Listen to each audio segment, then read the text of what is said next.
We will start with the choose function. Now, before we proceed further with any form of lookup functions, I would also like to give you a brief idea about the concept of index number. Now, whenever you have some set of data in a particular list, we would call it as a list of items. For Excel, it appears as an array, okay, what we also call as a list. Now, let us take an example of a list of fruits.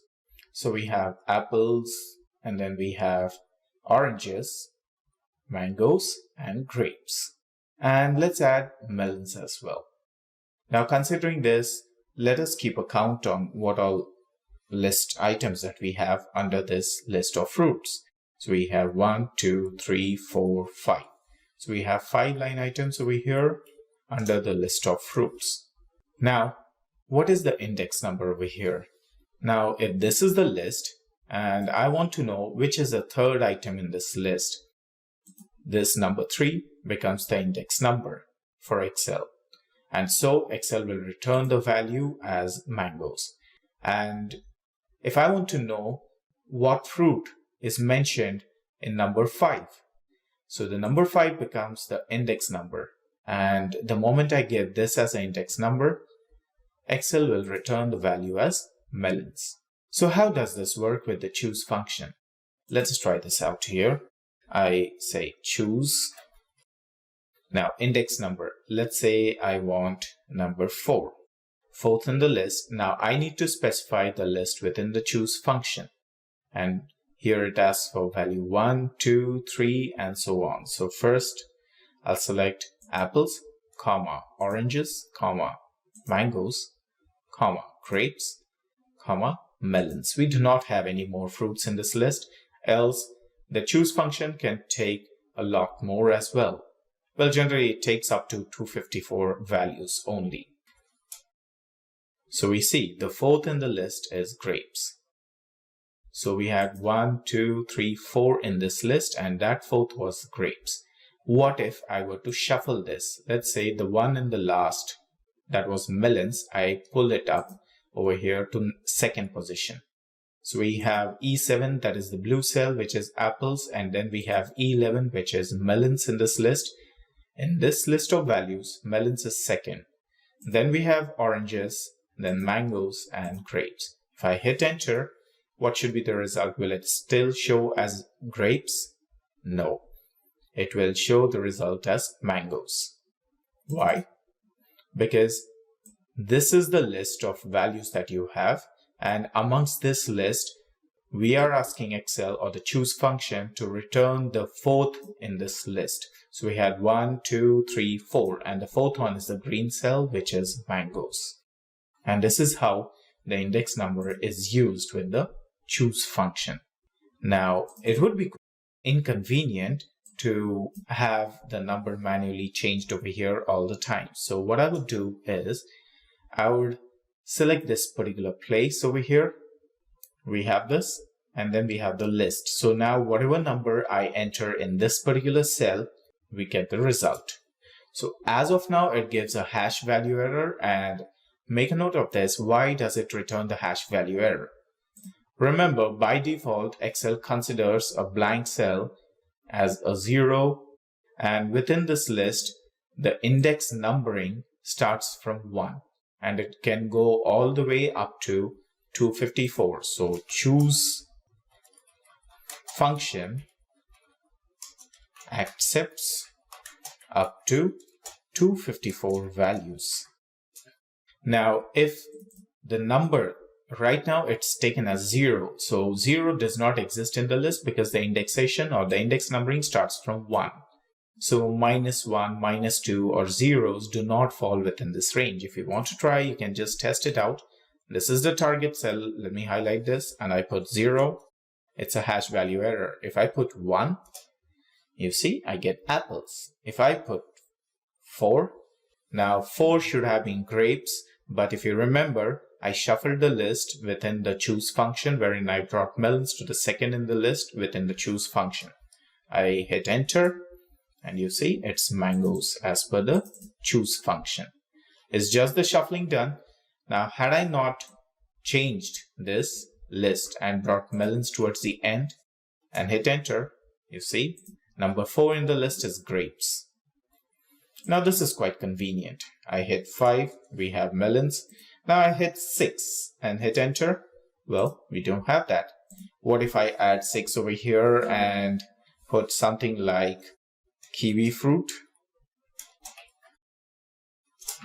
Well, it does not add up to it. It does not pick it up from here because within the choose function, I did not link it.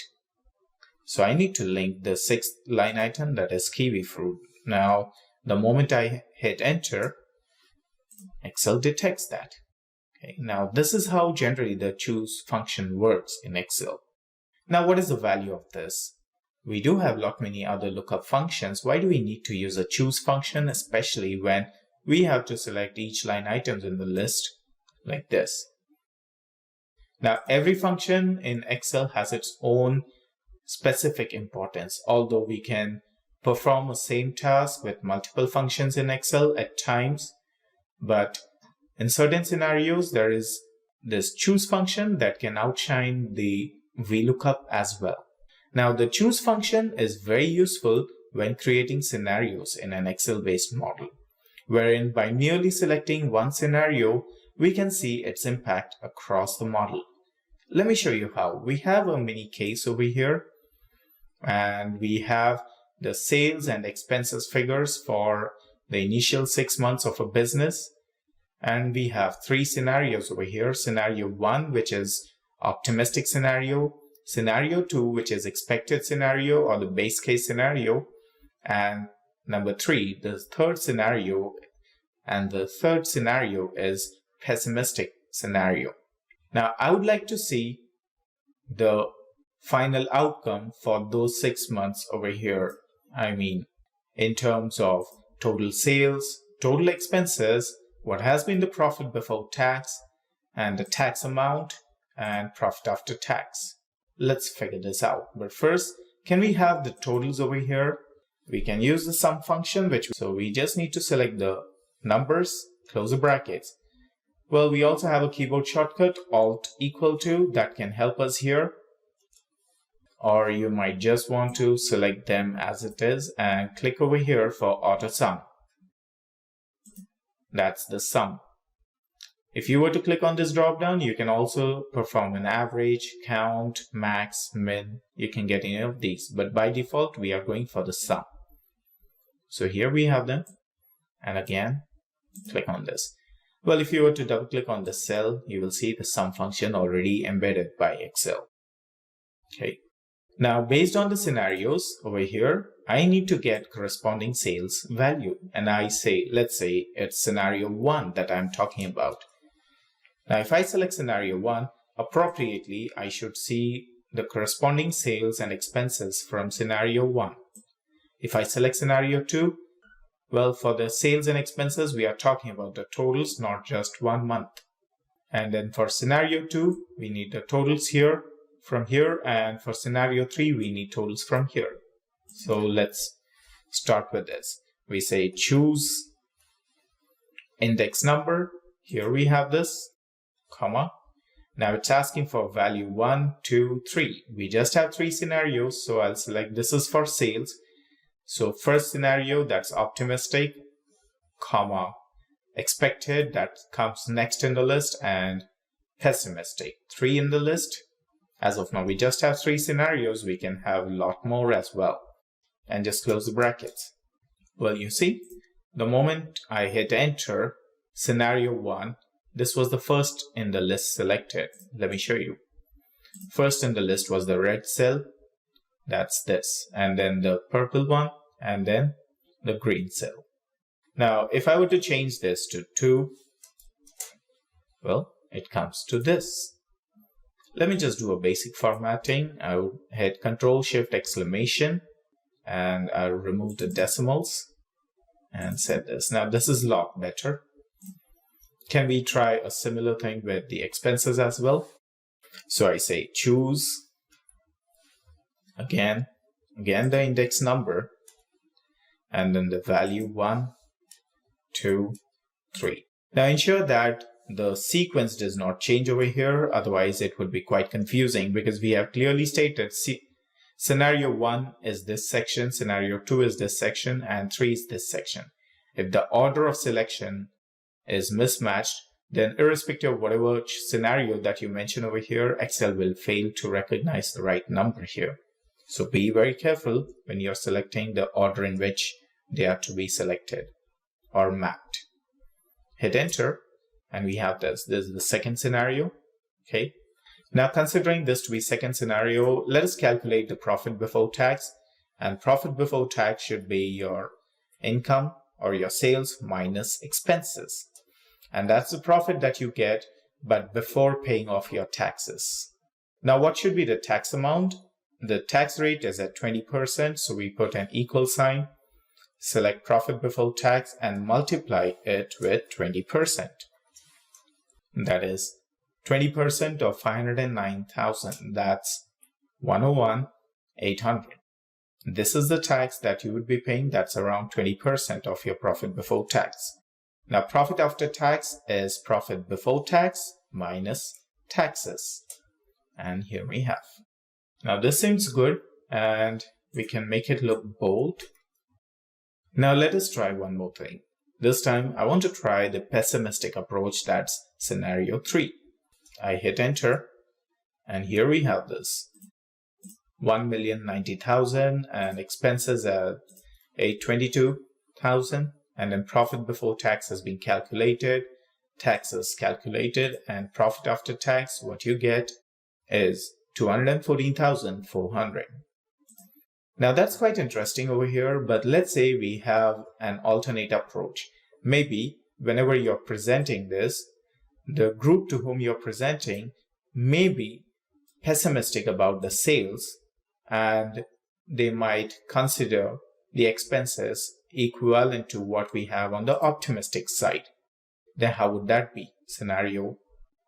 So let's say sales, we say it's 3 and expenses, they are projecting to be as in the optimistic scenario. Now, why is it relevant to optimistic scenario? Because here in this case, we were expecting high sales and the corresponding expenses to earn that much of money would be around this much. But now we have one member to whom we are presenting to. One of those members say, okay, I'm very pessimistic about your income and corresponding expenses that you have mapped to is 822. But I feel that the expenses could go even higher considering the scenario, the economic scenario and the cost inflation. I feel this would be approximate range of expenses that you might come across. Now, this is an unexpected scenario. If this is pessimistic scenario, the one that we are talking about now is a false scenario, and that could go even worse. But do I need to create a false scenario? Well, not really. Here, we have made it quite flexible here. Now, all I need to do is use the choose function, index number 3. Now values. Now this is about the sales that we are talking about. So sales for first scenario, sales for second scenario, and sales from the third scenario. Close the brackets. Again, let me get the formatting from here. I'll select this, format painter, and select this. Well, all at one shot. Now, can we have a similar scenario for expenses or a choose function here? Now, this time we are looking for index number 1. Values. Now, this is about expenses that we are talking about. So, expenses, first scenario, second, and third. We close bracket. Here we have this. Now, this is even bad because the amount that would be available with you would be far less than the pessimistic scenario. Let us see. Now, what is profit before tax? We have discussed it earlier. That's sales minus expenses. You see, the amount is far low as compared to the pessimistic scenario. And then taxes, we just have it at profit before tax multiplied by the tax rate. And then profit after tax is profit before tax minus the tax rate, tax amount. And here we have this. So now one of the members was even more pessimistic and came up with this number, wherein considering the lowest income and highest possible expenses. Now this is extremely conservative scenario. So with this, you get an idea that come what may, looking at the current scenario, the amount that you would save after all deduction of your taxes must be around $52,000. And this is how you can play with the scenarios. If someone comes up and says that, you know what, expenses, let's keep it at the expected scenario instead of optimistic or pessimistic range. I just need to change this to 2 and we'll get this value, 1106,000. And here we have this, you see, the expenses are even higher now, and that does not sound good here.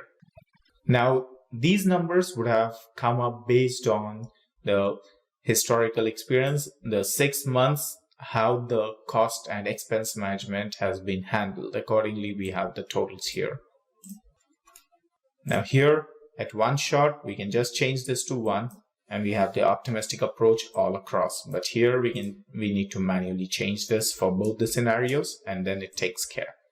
So approach 2 appears more versatile as compared to approach 1. But let me tell you, if I were to select expense as 4th scenario, we do not have the 4th scenario. It will return the hash value error. So let's undo this, and here we have this. Okay. So let's say we have sales at pessimistic approach and expenses as per the expected scenario. That's the 2nd scenario.